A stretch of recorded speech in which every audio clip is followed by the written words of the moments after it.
It's a bright day in the town square. The market is bustling with villagers at every shop and stall, tradespeople carting their own goods through the city streets. Sir Pentius and Sir Penderson stand at attention near the large wooden double doors, the gate to the southern roadways. They have a clear view of the townsfolk as they go about the day. Are you falling asleep over there? No, No, sir, I'm fully awake and alert. I'm certain you are. It sounds like it. The sounds of the town are peaceful enough to put one to rest, Pentius. I can't help it. What if a bandit were to snatch that old crone's bag over at the garden stall? What would you do?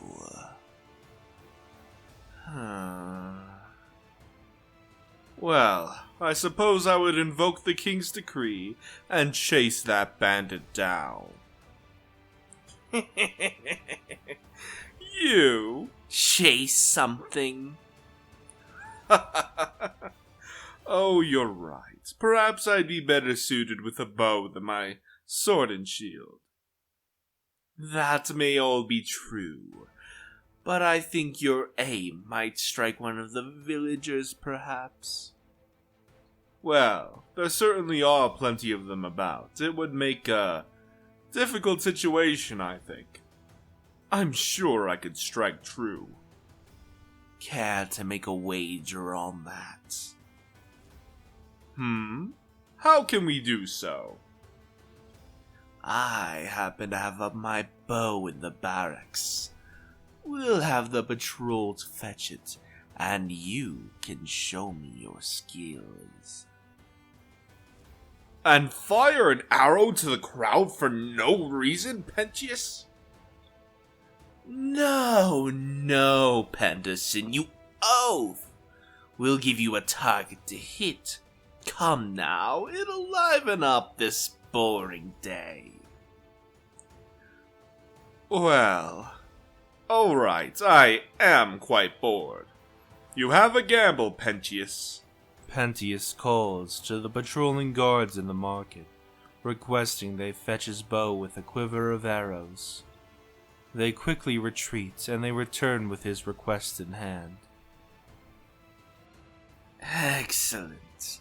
Thank you, gentlemen. You are dismissed.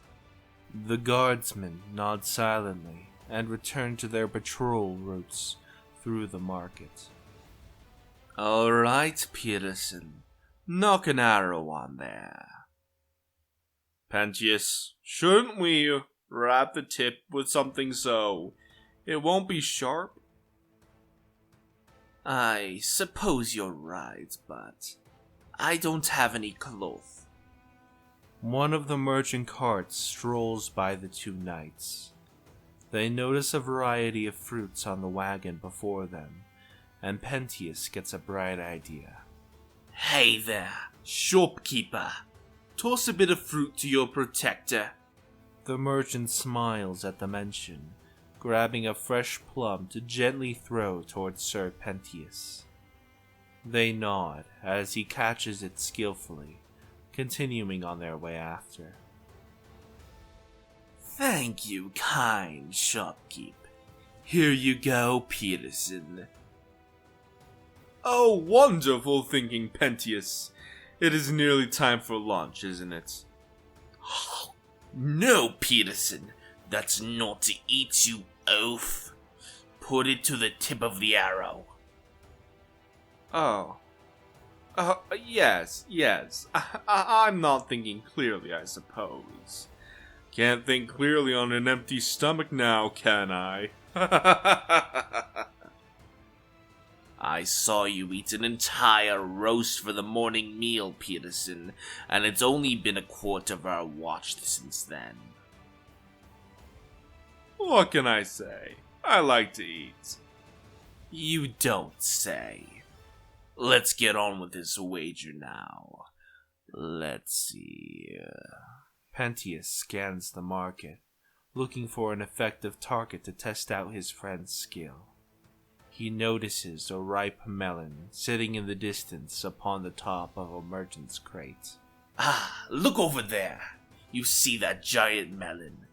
That's about the size of a thief's head, I'd say. Think your aim is good enough to hit that? Oh yes, I think I can hit that with ease. Alright, then prove it. If you hit the target, I'll buy your meal tonight, and you can eat as much as you'd like. If you miss, you have to take on my night watch all of next season. Penderson takes a moment to get into a comfortable shooting stance.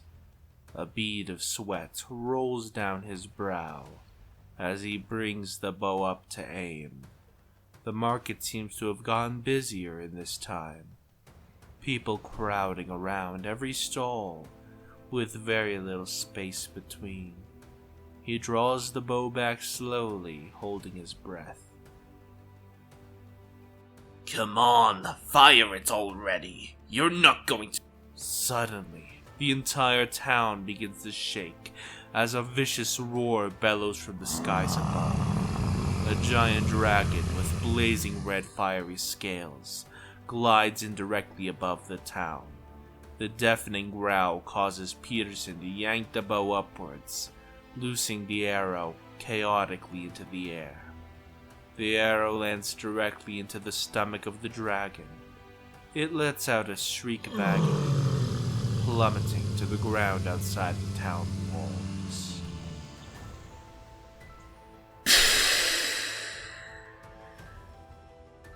By the gods! How did you do that, Peterson?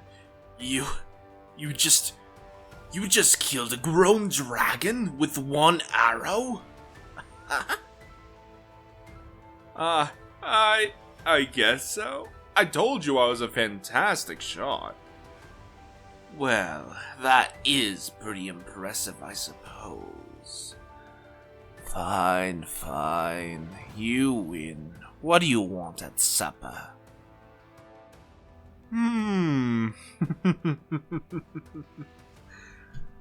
Ever had roasted dragon before? I know where we can get some fresh. The two knights became heroes of the town for their valiant efforts and flawless protection. On this day, the king himself knelt before their presence, bestowing untold riches and honor to each of them. Never did they mention their little wager, for both of them had won. And little did they know, dragons are allergic to plums. The end. I hope you enjoyed. Please like and subscribe, it helps the channel a lot. See you next time.